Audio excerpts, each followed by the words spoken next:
Survivor's ready. Go! Travis spoken. Boston Rob and Amber are gonna do it. This is a business trip, as I like to say. You Brad Culpepper. I'm tired of you and the fucking chicken. You can call me the puppet master. They can be my little puppets. It's not like you're making me deal with the devil here. You get to milk your own milk, I guess. We got enough rocks here, too. We could build a pretty decent shelter just using rocks. I'm supposed to talk loud,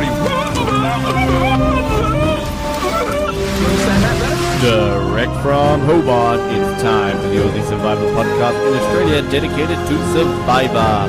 Bringing you today's interviews, episodes, and opinions from the greatest reality show on the planet. It's Survivor Oz, and here's your host. Hello, everybody, and welcome back to Survivor Oz. Still Ben Waterworth less.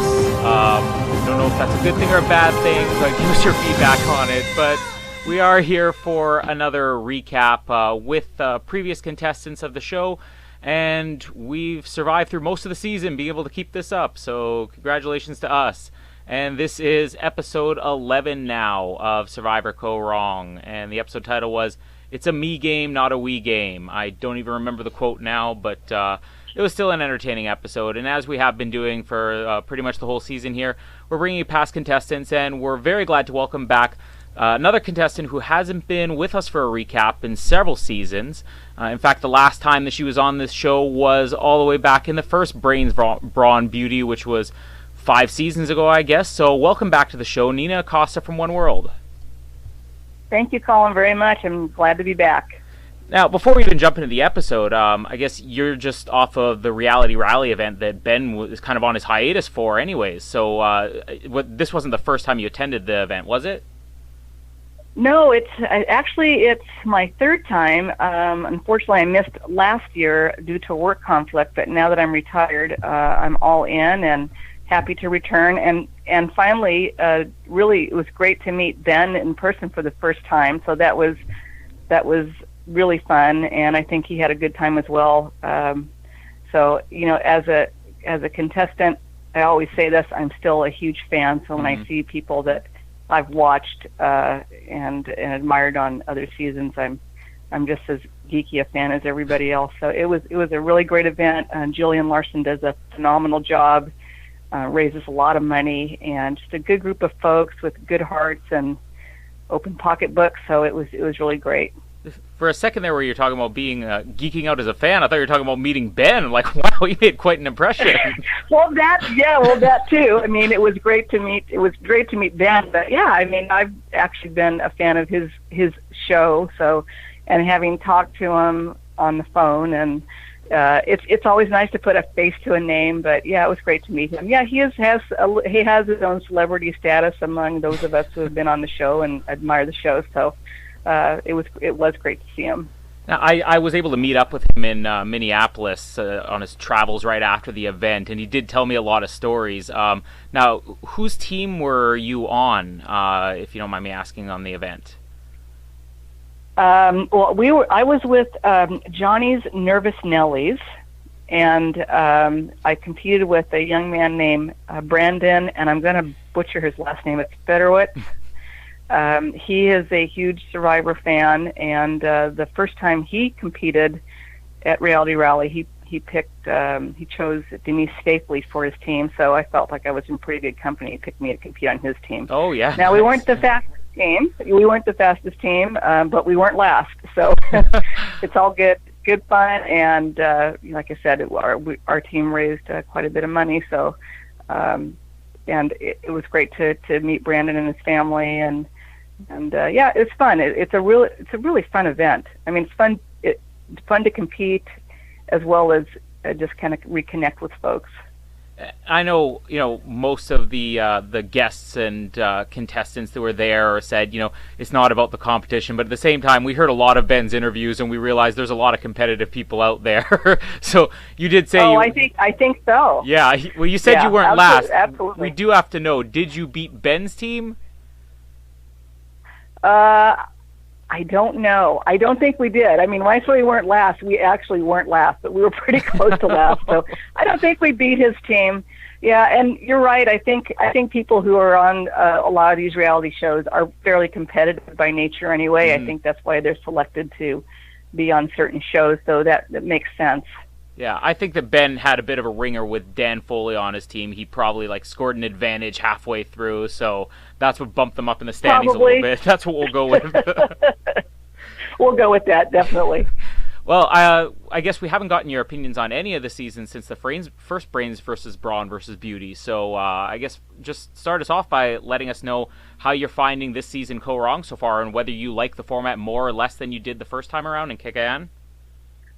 Yeah, I do really like the format. I liked it the first time, and it's hard to say why. I mean, it could just be because of it could just be a coincidence with the people they've selected for each of those seasons. But in the first one, I thought it had a great cast, fantastic winner.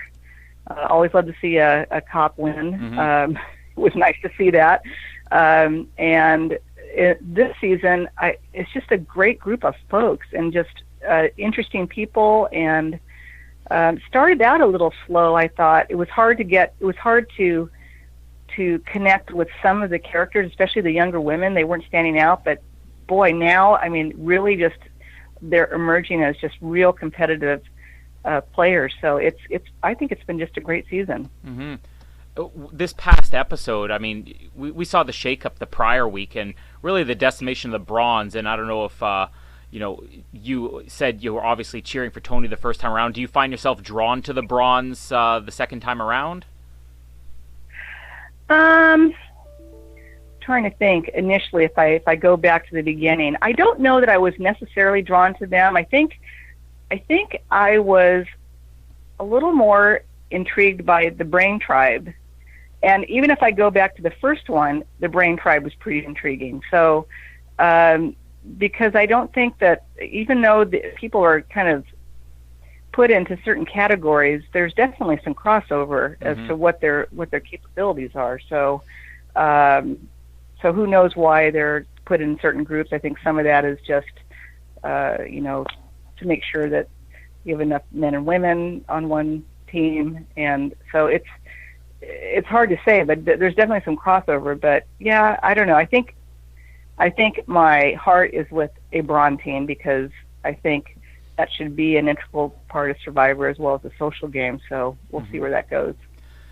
This episode, I guess there was a lot of fallout from everything that happened the previous week, which has pretty much become common now. I guess in some way or another, there's blindsides every week. And the episode really started out, I guess, like you were saying, those young female characters who were kind of out of the loop in the beginning part of the season. They're stepping up a lot more now. And I think this week especially, that's what we saw with Michelle. Michelle and Julia being really left out from the previous week. There was a lot of them trying to get themselves back in there this week. And, obviously we know how it worked out with Julia, but I feel like this was probably the first week we saw a lot out of Michelle. So do you feel like it's maybe a little bit too late now for Michelle to step up as a big character? And what did you think about her and how she might have recovered this week? I don't think it's too late for her. I think it's a little difficult because of editing, but I think Michelle is a very strategic player, and I don't count out her physicality either. I think depending on what it is, obviously, I mean, that whole memory thing just blew me away. I mean, she's obviously very good at that kind of thing.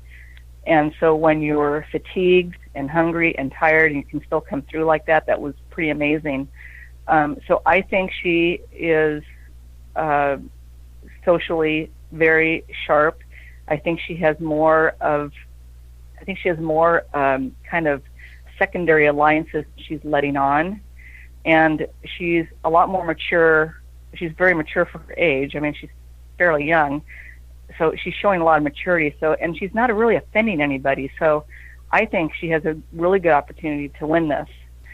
And if we go back to Julia, there's a girl who, when she got sent to exile, I watched that with great interest because I'm looking at her. Okay, she's 19 years old. I have a daughter, 19. Yeah. And I think my kid's pretty tough. But I was so impressed with how she handled herself from that point on, because I think she really, really played hard. She played a very good game, and I was really sad to see her go. At the beginning of the season, I couldn't even figure out who she was. Mm-hmm. But by the time she got kicked off, I was very sad to see her go. So, yeah, I think it was smart to get rid of Julia because I think she and Michelle together were a threat. But Michelle is not going to let that. Well, obviously, she's not going to let that get her down. You have to remember too, she voted Julia off. Mm-hmm. So, she must have thought she was a pretty good threat. So she has another plan in mind for herself. And I think she's playing a very good game. It's one of those things where, this is not about friendship. This is about winning Survivor, and I think she's out to prove that. Yeah, it's really strange with Michelle because I think I'm on the same page with you. Is that I just thought she was completely irrelevant for most of the season, and when you would see her, right. it wouldn't really mean anything. And all of a sudden, out of nowhere, I feel like I don't know if I should change my opinion yet or not because you said you could be tricked by the edit. You don't know what's going on with the edit. And this right. week, suddenly we're hearing her, very involved in the strategy. And it has been mentioned. Yep. The one thing I want to get your opinion on is whether the fact that it's being mentioned specifically by Aubrey, I think this is the second week in a row that Aubrey's kind of made mention of the fact that Michelle is not threatening compared to Julia. Is Michelle really just not a threatening player, or is she, you said she may have some alliances on the side, so I don't know, like if we're talking about the edit now, is she being set up as, here's this underdog character that nobody's going to see coming and she takes control of the game, or is this just where right. the players are calling out what's actually going on with her? Yeah, it's very difficult to say, and I think when you mentioned Aubrey's comments, I think Aubrey will make a huge mistake if she underestimates Michelle. And she may have figured that out after that last challenge, the memory challenge. So hopefully she's going to keep an eye on her. So it is going to be really interesting to see what happens with that whole dynamic. And you still have some other strong players left that are. I mean, let's face it. Jason, he is going to go out kicking and screaming, mm-hmm. and so the fact that he is still in it shows me something too. I mean, it's going to be this Wednesday. It's going to be a dogfight. There's no doubt. Well, I mean, the other bit of damage control we saw really involved Jason, and I think a lot of people were assuming because of the type of guy he is and how he has exploded a little bit in the past that he was just going to go nuts on Ty for flipping the vote and everything. But really, it seemed like he was very laid back this week, and it was Ty, on the other hand, who was kind of apologetic. And I don't know. I mean, one thing is that we've seen Jason now is that he, even though he was so angry at Sydney, he's trying to get back in and work with Sydney again. And do you think that there's any possibility that would happen with Ty? It seems like the target shifted. Jason was just obsessed with, I want to get out Sydney, I want to get revenge. And now it's, I want to get out Ty, I want to get revenge. Is Jason the type of guy that you think really could put his bitterness aside and do the right thing in the game? I think so for himself. And I think this is one of the reasons why. I think it's because we're getting so close now that you have to remember everything you say, every strategic move you make, and you send someone to the jury, that is a vote for or against you. So that has to be in the back of your mind. And so now that they're so close to that, I think they've got just a million things going on in that. I can't imagine it because I was kicked out so early. But just having watched season after season after season, this is where you really got to just. You have to be 100% on all the time about every move you make. You got to think 6-7 moves ahead. So, yeah, I don't think Jason, it's out of the question he's going to want to work with Sydney. I think he could want to work with Ty. I think he at this point will work with anyone where he can get a majority alliance, and it would make sense. And I don't count him out either if he makes it to the finals, that he wouldn't come through with just an epic story, because he seems to me someone who can articulate, why he's on Survivor, why he did it, and if the jury is picking the person who played the best game, he's got as good a shot as anybody. It is interesting in doing these recaps every week. if you really listen to the fans, I think the fans are so turned off on Jason just because of his abrasive personality that it's almost like they can't see the potential there is for the game. And the last couple weeks, every time I've talked to a contestant, they've said, hey, Jason's a real shot. Dan Foley 2 weeks ago, he pleaded the case that Jason might be in the best position to win. Ashley Trainer last week from Samoa, she said, Jason's a real dark horse, and you're saying the same thing. And I think I tend to agree with you. I mean, what people are forgetting is, for one thing, he is good with his words. He may be abrasive, but he's good with his words. The other thing is, absolutely, he hasn't really stabbed anybody in the back. He may have been a jerk, but there's no enemies on the jury, And I think, I can't remember who it was this week. It might have even been Aubrey who was saying, Jason has a lot of enemies on the jury. And I'm thinking, who really? I mean, I don't think so. Yeah. I don't think so. I don't think he does. So that's the thing. If you're talking about front runners or people who are in positions to take certain people to the end, it's going to be very interesting to see how that works. I mean, so Tony. I mean, Tony in his season played a great game. Was he super likable? Not necessarily, but he was in it to win. I mean, he made no bones about it. I'm here to win. I don't care about anything else, and there was a lot of hard feelings. I mean, his relationship with Trish Haggerty was very tight, and I don't know all the ins and outs because I think we know some of what was said, but he made some promises and swore on his dead mother or somebody, I don't know who, some relative, and for Trish it was very personal, and I remember her speech when she at Final Tribal when she was talking to Tony. You got the impression she was really going to vote for him, but she let him know how she felt, but she in the end still voted for him.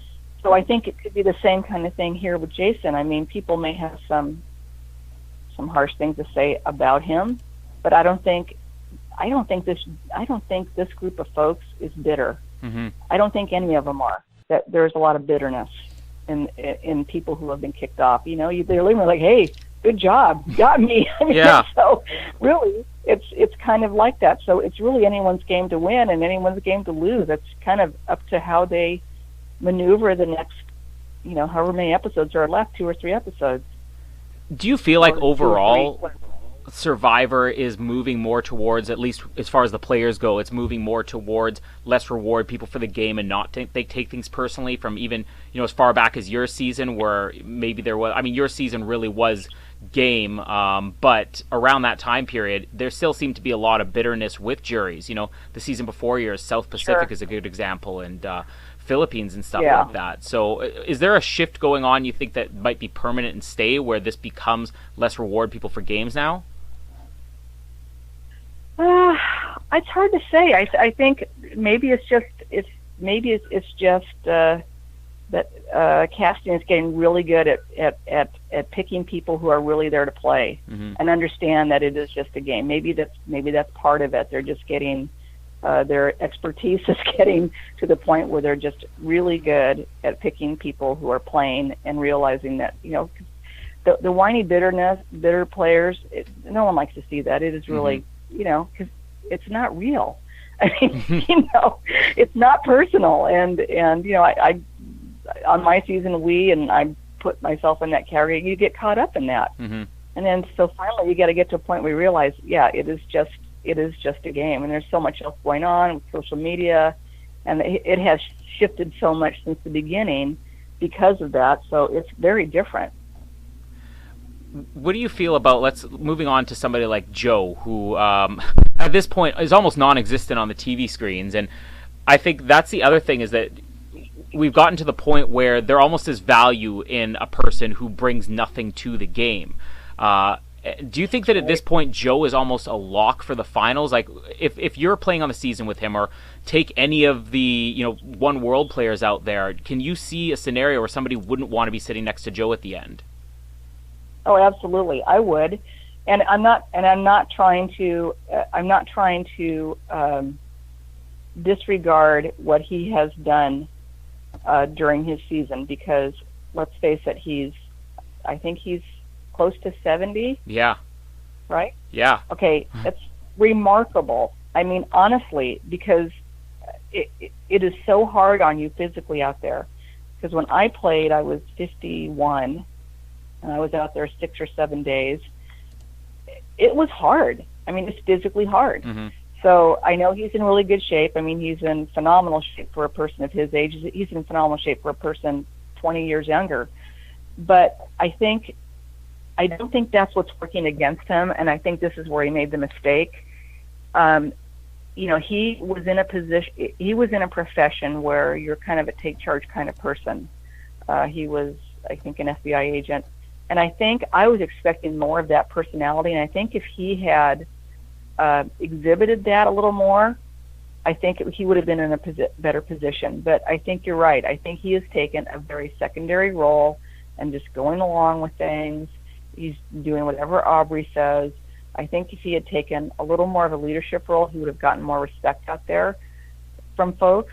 But, you know, the edit aside, just looking at it from a spectator, I would absolutely take him to the end, because I don't think anyone is going to vote for him, because he hasn't really, you know, you have to be willing to take some risks, and it could fail, but at least you do something, and that's where I think the respect comes from your fellow castmates, is that you're willing to do something that could completely, you know, torpedo you in some way. It is almost a bit disappointing, because we saw that potential out of him, like you're talking the take charge, the FBI Joe coming out, you know, back when Peter was voted out. And since then, it seems like... That's the guy I wanted to see. Exactly, yeah. And it seems like he still has that personality in him, and we see the stubbornness where... we'll get into a little bit later on, you know, the whole alliance with Aubrey, but so many times where he's just completely disagreed with her and he's put his foot down and said, I'm not doing it, and he actually won't do it, but then it seems like he doesn't fight back later on and say, listen, you know, I have a say in this too. Like, I don't know if maybe, like you said, it's taken such a toll on him. Obviously, we know these conditions are harsher than they've been in any other season, you know, if we're going to follow the medical attention people are getting. It's just, maybe he just doesn't have it in him to really care that much at this point. Well, I think that's part of it. I mean, I think if you're that tired and hungry, I mean, it is exhausting to think, and so it's exhausting to sit there and think, and so you have to really steel yourself to make those kinds of to scramble, I guess is a word. So I think he feels really comfortable in his position. And that's fine if you play Survivor and you're okay with playing for second place. But who wants to play for second place? Yeah. Who wants to go 39 days and finish second? I mean, I guess that's pretty good, but heck, that would just be extremely disappointing. I'd rather go out early and take my trip in Ponderosa. Yeah. With the whole thing with Jason and Julia, I guess, who are clearly the one on the outs here. I think Jason, it's clear he was going to be on the outs. You know, we talked about that. And they really, I guess, this week tried to recruit, you know, Sydney to turn the vote around. So Ty has kind of become the other target. I mean, this has become a season full of people where every week somebody's making the argument this is the biggest target, and it's true with all of them. With Jason and Julia, obviously it didn't work out, but I guess if we're talking about this whole plan where Sydney could have gone with them and let's take out Ty, let's flush out this idol. Do you think that maybe Sydney made a mistake on that part, or do you think that she's playing as the right move to get rid of the people who probably aren't that keen to work with her going forward? Well, I'm not really sure. She's playing a very interesting game, and I can't figure it out, to be honest with you. And again, you're not there 24/7 with these people, but she is playing a very different game. Her alliance with Aubrey is interesting, and I think that's a smart move. But I'm just not sure. I think she even said it in one of her confessionals that she's playing for herself, and so I think she is going with her gut, and I don't think that she is calculating her decisions day to day. I think when things happen, I think she's just kind of, I don't want to say winging it, but I think she's just kind of letting things unfold as they happen. I think she waits to see how maybe immunity challenges go, those kinds of things. So I think she's strategic, but I think she's the one And then she said it earlier. You know, if I'm going to go out, I'm going to go out big. Mm-hmm. So that's what makes this whole show interesting, is that kind of gameplay. So I'm not really sure. I can't figure her game out. I really can't. She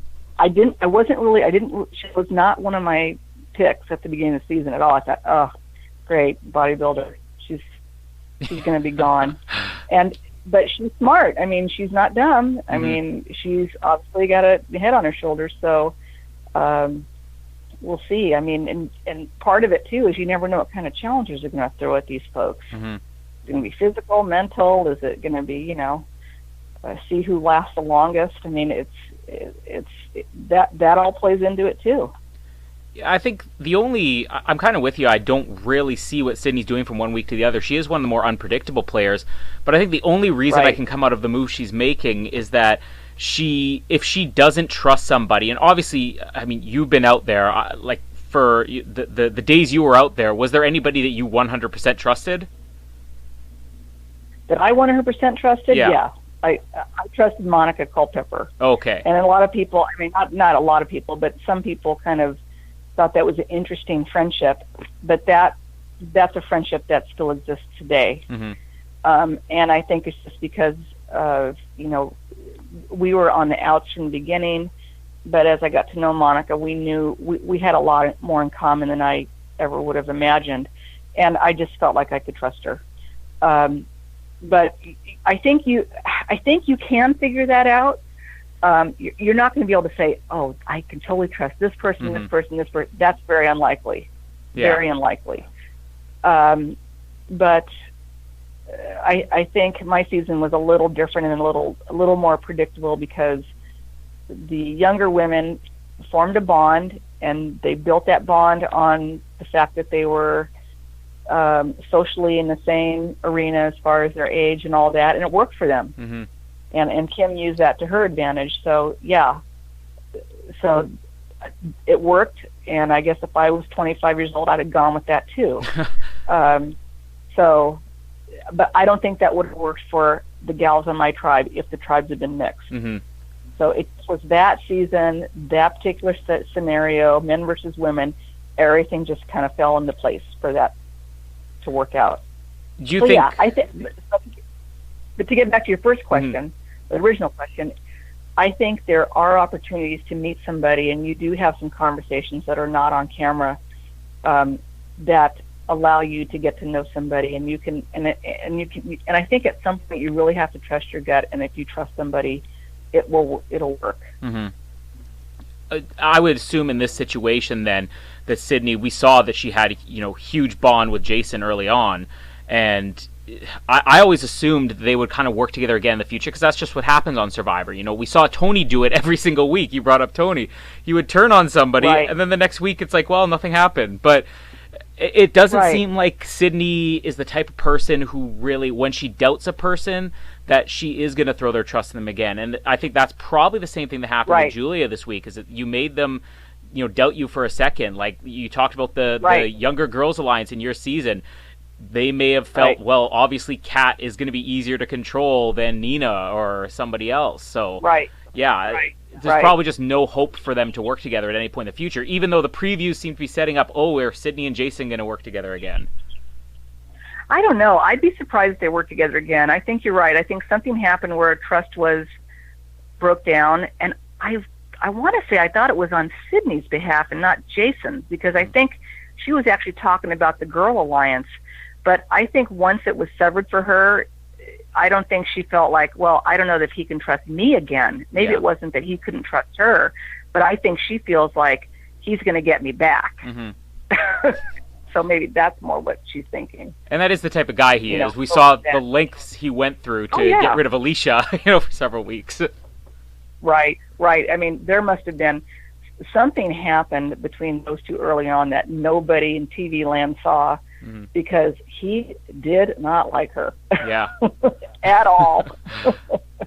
Yeah, the Alicia thing was so interesting. Again, that kind of shows a lot of people have made, I guess, a lot of their judgments on Jason based on that. And really, if you go back and look at it, I mean, Scott had a similar reaction to Alicia. Even Sydney, who Alicia said, I hope Sydney wins at the end. But even Sydney was like, no, we got to get rid of her. There's just something not right there. Like, you get that feeling about that player? Well, I think it kind of, the way she rubbed Jason the wrong way kind of reminded me of the relationship I had with Kat. Yeah. it seemed very similar. I mean, in so many ways it seems similar. And I think if you go way back to the beginning, even Jennifer Lanzetti, I think she rubbed her the wrong way the same way as in my. So I think there was something about Alicia had the, I don't know, the cat syndrome. I don't know what she would call it. It's a good name for it. Yeah. Really, I think at this point, the two top players in the game are ones we haven't talked about yet. This entire episode is weird because there's almost not a lot going on to talk about, but there was so much going on with the characters where everybody's sort of evolving. And, right. Ty at this week became like number one guy. He was almost, not that he's power, gone mad with power, but you would assume somebody in that situation, like, how could you not go mad with power? I mean, now he's got this idol of his. He took complete control of the game. He has this extra advantage. I mean, he's a challenge beast. He's 51 years old, right. This tiny gardener. Yeah, but he's perfect for challenges. You think about it. He's built much like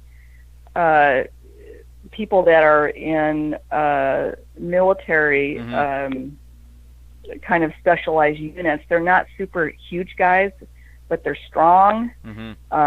They've got mental toughness, and he's got all of that. I mean, he definitely does. I mean, he's. But the one thing I think that's going to be his undoing is he's not super strategic. I mean, the move to not give Scott or give him the idol. I mean, that's a no-brainer. Super idol, yeah. That was pretty obvious. I mean, why would he? Because I don't think he ever trusted that those two were going to take care of him. So yeah, that was easy move. But when you corner him like one-on-one or you put him on the spot, he doesn't think very fast on his feet to lie. Because I don't think he's good at lying. So I think that's going to be his undoing. So I think if Jeff asks the right question, he can put Ty on the spot where that might kill his game at Tribal. You never know. I mean, again, I think a lot of people love Ty as a character, and he has so much power in this game. But it is like you said, is he really playing that smart? I mean, we shouldn't forget that it was just a couple of weeks ago that Ty voted against Jason for no reason whatsoever when he was still in an alliance with him. Right, and I think he uttered something about basically letting people know he had an idol, and you can't just say, "Oh, oops, my bad." I've heard talk of a super idol that everybody's looking around. What? Oh, maybe somebody's messing with me. Yeah. There's some real flaws there. But I've been asking everybody this week. That you brought it up, or not this week, this whole season. I've been asking pretty much everybody the same thing, and it seems like this season, maybe in an effort. We came off of, I think, the block of seasons. Your season was obviously one of them. Karamoan, Blood versus Water, where the results were kind of predictable. Like, it was very clear Kim was going to be the winner, and Blood versus Water, everybody's like, oh yeah, obviously Tyson's going to win, and Karamoan, it's obviously Cochran. Where maybe now they're changing things up and they're trying to make it more unpredictable, and that's the reason why we're seeing Aubrey has really bad people skills, and she's making bad moves. Ty's making bad moves. Do you think again that this is this something where maybe we're just seeing that this is a season made up of players who don't really know what they're doing, or maybe are the editors trying to play with us a bit and trying to surprise us with a winner?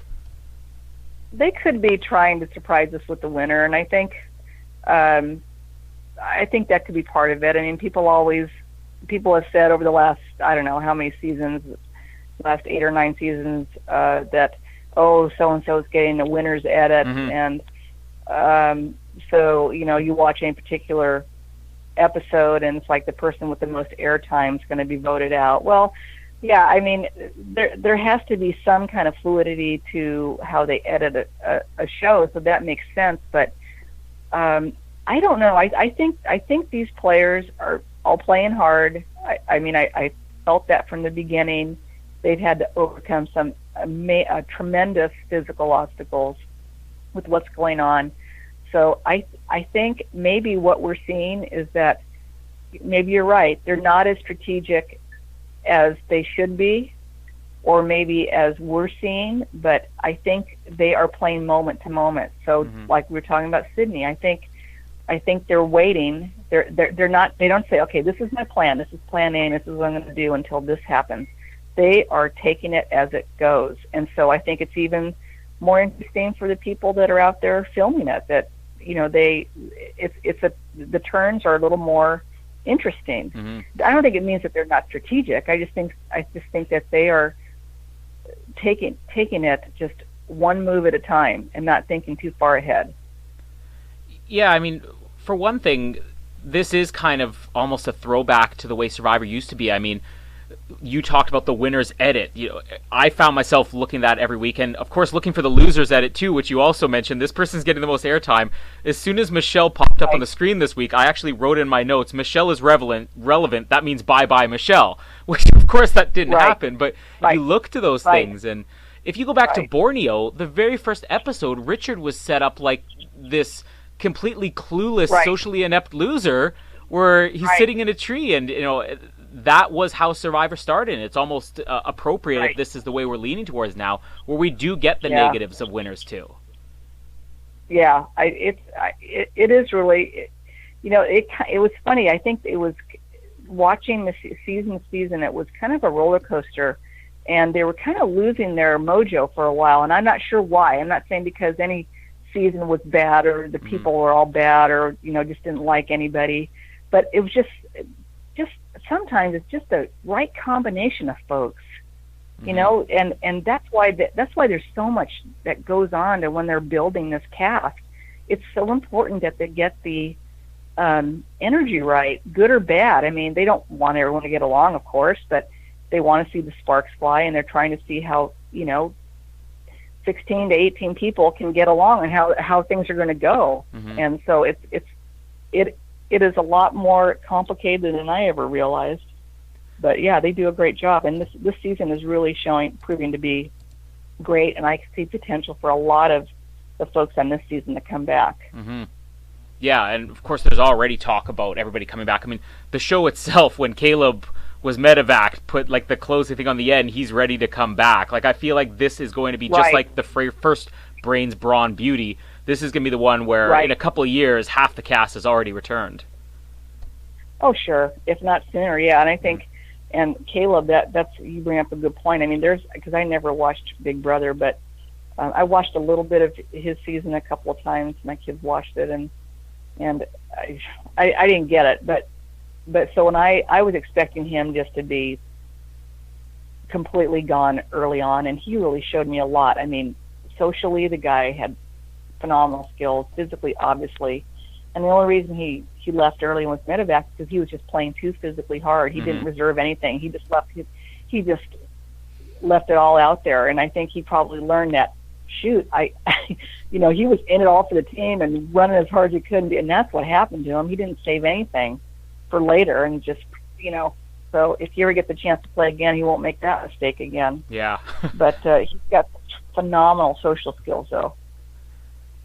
Yeah, I think social skills is where this season, I think, is going to be won, because I feel like there's one player out there who's really the one person we haven't talked about that everybody's calling for the winner, and if you are going to look for the winner's edit, we really don't have that this season. I think they're rewriting a winner's edit, but the closest one to it would probably be Aubrey, just because she's so in control of the game. But I look back and I just see so many mistakes she's made socially. Like, I don't know what your feelings are on Aubrey. I have a couple opinions this week, but like, how do you feel Aubrey's handling herself, you know, compared to how she was earlier in the season, or even just overall? Do you think she's at that point where she could win over a jury? Well, early in the season, I didn't give her much hope at all. I didn't really connect with her at all. But as time wore on, I mean, she's obviously thinking about what she's doing. Physically, she actually holds her own. I mean, she's mentally tough, and she can hold her own against these folks depending on the challenge. But I felt like her little discussion with Ty was brilliant. I mean, She didn't offend him, but she kind of brought him along to what she was feeling and to what her alliance was. She is really good at talking to people, and good at talking to people one-on-one. Now, if she were confronted by one or two or more than two people, I don't think she would do as well in that kind of situation. But one-on-one, I think she's really good at kind of getting information that she wants, giving information that she wants to be heard in a certain way, whether it's true or not true. So no, I think she is playing a good game. I don't pick her to win it though. I really don't. I think there are some underlying. I think if anybody has made some enemies, I think it could be her. Yeah, that's what we keep running into every week. Again, the other thing that the contestants, I think, are seeing when we're having you guys on, that fans aren't. And you nailed something that I've really caught on to, especially this past week, and that's that she is much better one-on-one with people. And something happened in this most recent Tribal Council. I don't know if you caught it. I don't know how many other people caught it, but I already wrote about it in our power rankings, and that's, I think, what is one of the biggest mistakes of the game. Now, people can say editing, but we know that they want explosions and fireworks at Tribal Council. And Jason was just going to town on, you got to vote out this person, and the one thing he kept drilling in there is Aubrey and Joe will never break up as an alliance. And I thought to myself, they haven't voted together half the time in this game. They'll propose voting to each other, and then the other one won't go through with it. I'm thinking, like, all Aubrey had to do was just sit there and say, do you want me to name off the amount of times that Joe and I have voted separately? And then there's no way anybody doubts them. But it's like, she didn't go there, and maybe it is the group thing where it threw her off. But yeah, I think I completely agree with you. I think that she could be in trouble if she gets in front of a jury. Yep. Yeah, she's not good at confrontation, I don't think. And I think, and Tribal will be confrontational. And so, and Jeff hasn't really put her on the spot to the point where she has to lie or, put her foot in her mouth. I mean, it's not that Jeff controls it. I mean, some people will say that Jeff can control what happens in Tribal. Maybe that's true to a certain extent, but he is good at what he does, and he needs people to talk. He has to get some conversation going, because that's really one of the best parts of the show. Yeah. But on the other hand, as a contestant, you have to be very careful with that, because he can suck you in. And if you get sucked in by Jeff Probst, that is your fault. You really have to be very careful. I'll go back to my season. I remember when Jeff was trying to do this with Tarzan. Yeah. And Tarzan is he is a very smart man. I mean, I know he's quirky, but he's extremely smart. And when Jeff asked him some question that was going to basically give things away, like give up their secret, all he said was, "Hey, the game's afoot." I mean, really, that's the answer. Hey, it's like, "Hey, dude, I'm not saying a word about this. You're messing with my mojo." So, so you have to be very careful. But you could also use that to your advantage. I think Jason was smart to throw that out there. Maybe he knew that she wouldn't bite. Yeah. It almost was maybe he knew she was going to shoot herself in the foot and not respond. Right. Well, guess what? She would have shot herself in the foot either way. Maybe she doesn't know how Joe's voting. I mean, it's hard to say. I mean, it's not that obvious. I mean, it's unless people are willing to give it up, you don't really know unless you're talking loud when you're writing your name down, but the name that you are picking. But it's. And I think Jason will be really good at doing that. He might do it again. He just might keep stirring the pot. It depends how much trouble he's going to be in if he doesn't get immunity. He will stir the pot. I mean, conflict. I mean, that's what you do. I mean, he's good at that, diversion. And he was he was a soldier. He's good at diversion, and that's what you do. And then you go in for the kill. He's definitely doing that now. Yep. Do you think, obviously it didn't work this week with him trying to throw the vote on to tie. Do you think it was a mistake on everybody's part to not take out somebody with that much power at this point in the game? Because there's only, I think 2 more weeks left where he can either play his idol or his advantage.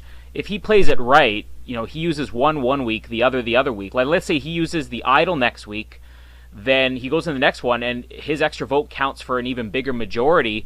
Could Ty just be guaranteed to go there? Like, do you think it was a mistake, or do you think that maybe there's enough loyalty there that people can trust him, and maybe he hasn't played the game strong enough? No, I think, well, it's hard. I mean, when someone, like you said, someone like Ty, who's got that kind of power, and one who can do well regardless of his idol in challenges, he is definitely a threat to go to the end. Okay, mm-hmm. But maybe you say, but I don't know, I think I can beat him at Tribal Council. On the other hand, if I'm Jason, I'm thinking anybody but me at this point. Yeah. I don't care if it's Ty.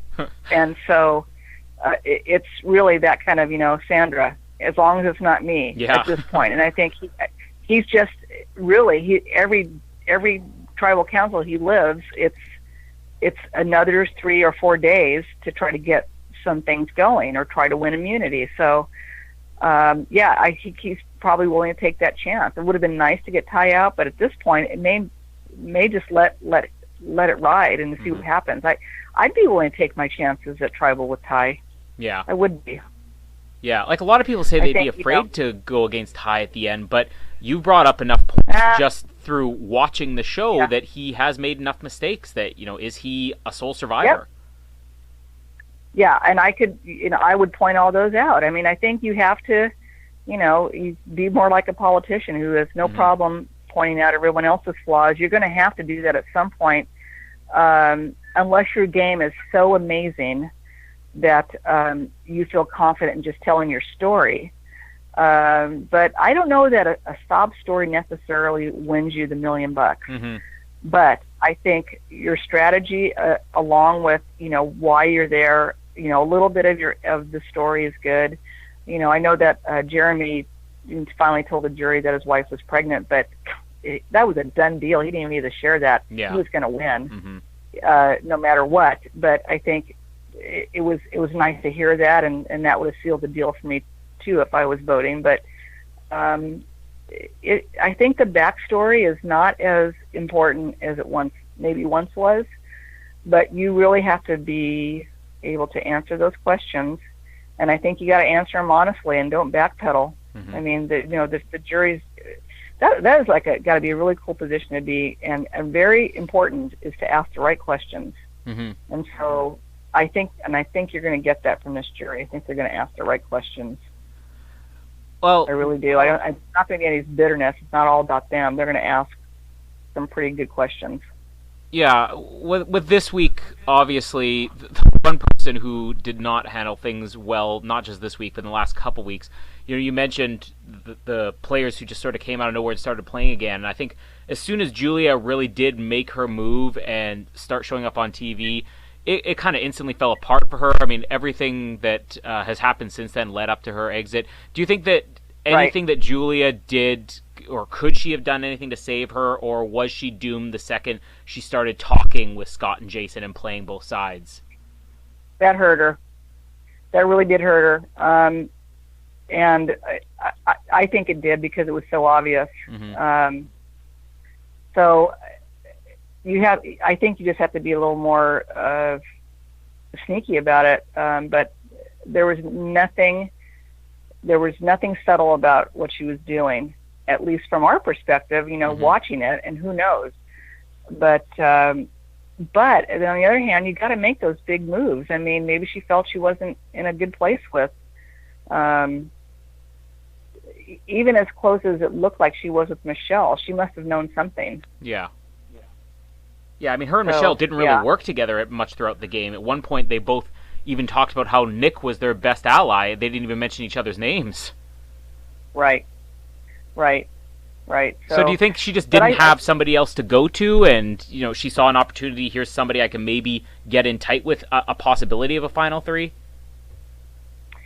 Yeah, but if you think about it, though, I mean, if I were out there and the way Jason and Scott were tight, that would not be an alliance I would want to hook up with, because you're odd person out in that. I mean, because those guys are obviously very, very tight. I mean, you're never gonna you can't you can't wiggle your way into that. You know, you're always going to be the third person out. It's kind of like a my season, like Kim and Chelsea. I mean, those two were thick as thieves, and so someone like Kat or even Alicia, or they're never going to wiggle in between those two.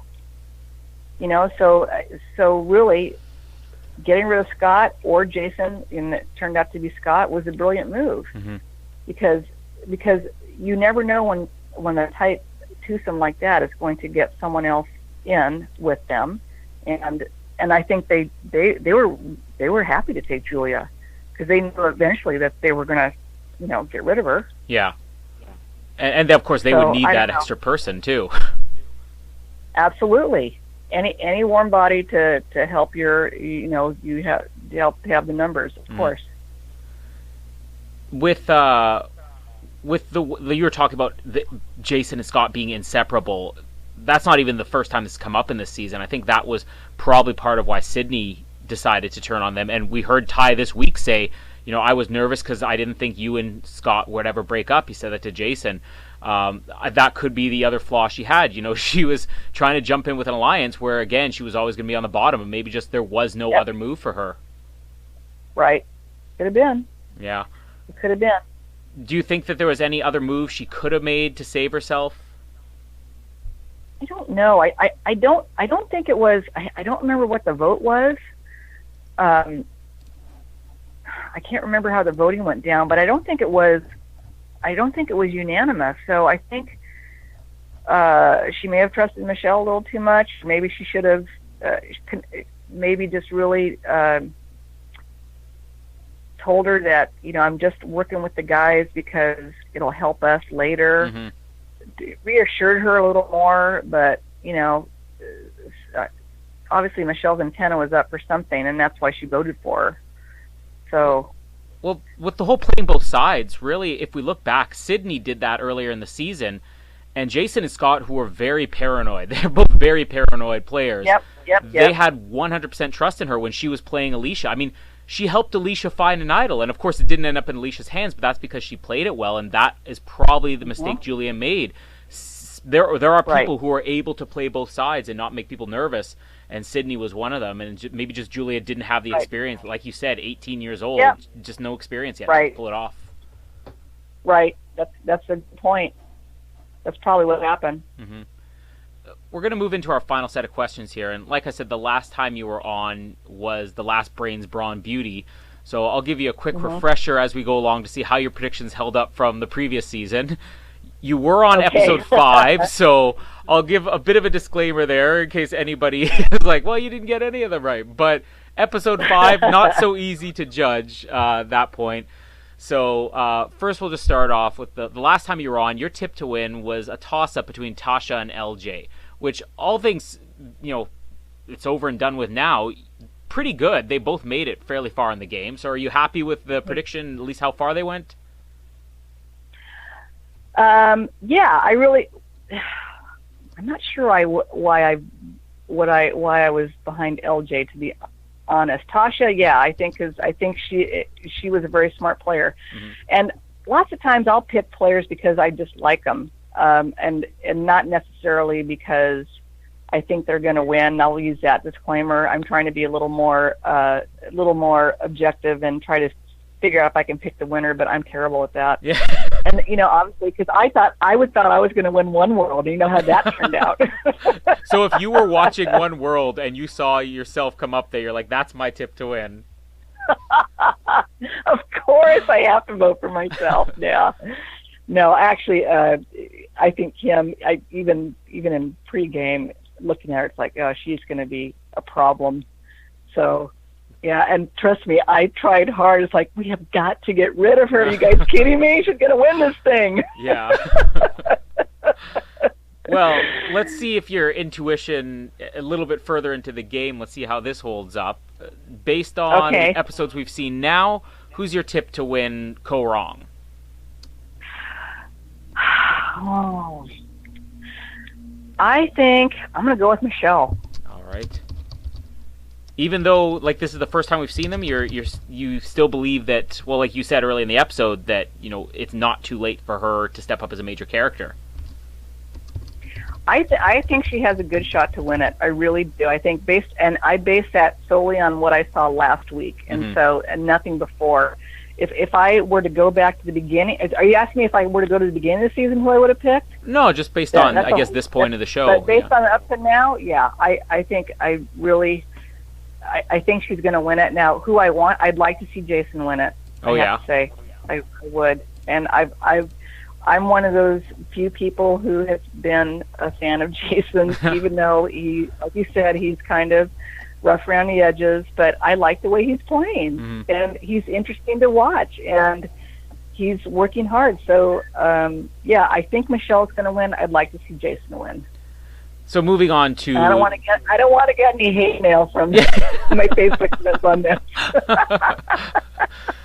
Well, moving on, that's why you picked two people, right? You would have gone just with Jason, but you're like, I got to pick a safe answer here where people aren't going to want to hate me for this. Yeah. No, but I think Michelle's going to win, but I want Jason to win. Yeah. So, what about, this one might be a little bit tougher then. Who's your dark horse? Okay. And I will remind you, episode 5 in Kaoh, you picked Spencer, which that's pretty good. I mean, he really was the epitome of a dark horse. So who are you going to go with this time? Well, dark horse. Let me see. I think it's going to have to be. Well, okay. I think Jason's my dark horse. He's actually my dark horse to win. And that makes you officially the third person in a row on these recaps who has called him to either win or be the dark horse. So people need to start listening to the people who have played the game. Yes. Listen to us. You know better. Yeah, right. Well, how about who do you believe is going to be the next one to go? So when you were on episode 5 of Kaoh, you had picked Lindsay and Alexis, which I don't know exactly which episode they went in, but they both went fairly soon after that. So this might be your category here. This is the one you're a real expert on. So who's next to go on Rong? I am an expert. Having gone early myself, I am an expert at this. You can call them. Who is the next person to go? I am going to say, I think it's going to be Aubrey. Okay. Just too big of a threat at this point, you think? Yeah, I think so. I think she's gonna have a stumble here. Mm-hmm. I think if she doesn't win immunity, I think she's gonna go. Well, I mean, again, people have to consider, Ty is obviously the number one target right now, but he's so protected as long as he knows when to play these advantages. Yeah, he's not going to go this episode. I think Sydney could turn on Aubrey because, like I said, Sydney's playing for herself. So I don't think she has any alliance to anybody except Sydney, which is great. That's a great way to play. So I don't think she'll have a problem getting rid of Aubrey, and I think Aubrey may be too big a threat. Yeah, I mean, she probably would be the next biggest threat. I mean, if I were playing out there, we're just seeing what the audience sees, but the audience is seeing Aubrey make a move every week. I wouldn't want to be near her at the end. Yep, I know. So I got to write all my answers down, so hopefully I'm right when I get called back to be on again. We'll post it on the site so you can Google it next time there's a Brains Broad Beauty. Great. So here's one player that you're most similar to. Now, last time you said it was a toss-up between Sarah and Trish. So you really are Braun for life here. But who would you go with on this season? Who's playing the most similar to you? Of everybody? Yeah. You could go with just the players left. Just the players left. Let me see. Who's playing most like I would be playing? Probably Sydney. Mm-hmm. Picking Braun again. Yep. Nice. I know. And the last I wish question. I would be playing like Michelle, but I think I'd probably be playing more like Sydney. Hey, but you know what? You're going to Google this once the season's over, and you're going to see that Sydney won Kaoh, and you're going to be like, that means if I'm going back, I'm winning this thing. If I go back, exactly. That's a big if.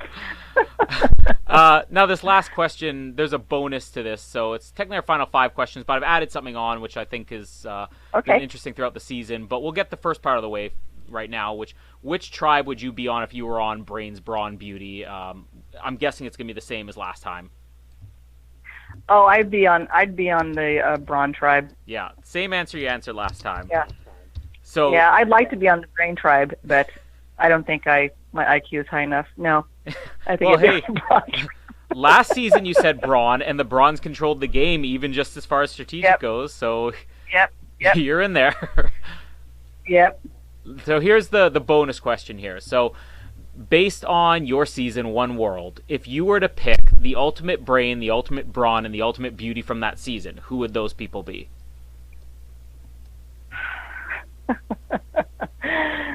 The ultimate brain. Okay. Let me think. Well, it's a toss-up, but I will go with, only because I know him really well, and I'm going to go with Matt Quinlan. Okay. And unfortunately, he didn't really get that edit, did he? No, he didn't, but he's very bright. Tarzan's very bright, but I know Matt better, so I'd say Matt for brain. And he could be a beauty, too, because he's pretty easy on the eyes, so I have to give him that much. Beauty, I would have to say Chelsea. No, I'm sorry. I'm holding that back up. Jay Byers. Yeah. Oh, every poll we have on our site, he wins in the same category. So. Oh my gosh! And he is, if it's possible, the dude is better looking in person. I mean, he is just, and he is such a nice man. I'm just going to say that he is the nicest young man. So Jay is definitely beauty, and Braun, Monica. There you go. And Tarzan misses out on all three? He does miss out on all three. Yeah, but Monica is one tough cookie. She is strong. Yeah. So she's my Braun. It really is crazy, like watching. I didn't notice as much on One World, maybe because she did go earlier. It wasn't as physical. Yeah. But watching Blood versus Water, it's like my goodness. Does she do anything other than work out? It's crazy. No, that woman, but she is truly a superwoman. It's like, you want to hate her. I mean, it's like, okay, I just want to hate you because there's got to be something wrong with you. But she's a nice person. She's physically just amazing. I mean, you don't want to stand next to her in pictures, I mean, from my point of view. And she is a great mom and, a loyal mother and wife and devoted to her family. And so really, there's nothing bad to say about her. So but she is really strong. I mean, when we both got kicked off, I trained with her, and man, I tell you, I was in the best shape of my life. Oh yeah. So yeah, amazing. She could be a personal trainer to all the people at Ponderosa. Yeah, exactly, just about. And on top of that, she's very smart too, very bright. Oh, as we saw, she went all the way to the end the second time. Yeah. But she's extremely intelligent. I mean, she could have been my brain pick, but I had to, I can't give her everything because remember, I hate her. You need to spread it around a little bit. Well, it's good to get your predictions there, and I guess we're gonna see how this all goes the next time there's a Brain Brawn Beauty season, because at this point you're becoming our staple in those seasons. So we'll welcome you back on the next one. I hope they do another one. Yeah. Well, maybe you won't be talking to me. Maybe you'll be talking about me, right? Yeah. Brains Brawn Beauty fans versus favorites. Yeah. By then I'll be in a wheelchair, but we'll see. Yeah, thanks again for being on this episode here and coming back, and we hope to have you back on very soon. Yes, great talking to you, Colin. You're doing a great job subbing in for Ben, so good job.